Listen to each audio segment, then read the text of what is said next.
renovated my dad's apartment, but he demanded I pay 3 times more, so I found another place, and my spoiled sister and her husband moved in instead. Then a month later, Dad called and asked why I hadn't paid the rent. I've always been the practical one in my family. While my older sister Beth was busy chasing her dreams of becoming a successful businesswoman, I focused on climbing the corporate ladder step by step. That approach finally paid off when I landed a position at Crawford & Associates with a salary that made my previous job look like pocket change. The only downside? The commute was killing me.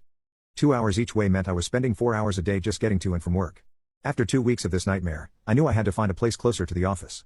That Saturday, I went to my parents' house for our traditional family dinner. Dad was in the kitchen, stirring something that smelled amazing, while Mom sat in her favorite armchair, reading the newspaper. It felt like every other Saturday dinner we'd had since I was a kid. "How's the new job going, honey?" Dad asked as he placed a steaming casserole on the table. "Actually, really good," I replied, helping him set the table. "The only problem is the commute. I'm looking for a new place to rent closer to work." That's when I noticed my parents exchange one of those looks they've perfected over their 30 years of marriage. Dad wiped his hands on his apron and sat down.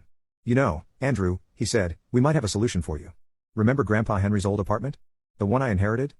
Our tenants just moved out last week, and it's literally a 5-minute walk from your new office." I nearly dropped the fork I was holding. Of course, I remembered that apartment. I'd spent countless weekends there as a kid when Grandpa Henry was still alive. It was a cozy 2-bedroom place in a quiet neighborhood, with huge windows and a small balcony where Grandpa used to grow his beloved petunias. "How much would the rent be?" I asked, trying not to sound too eager.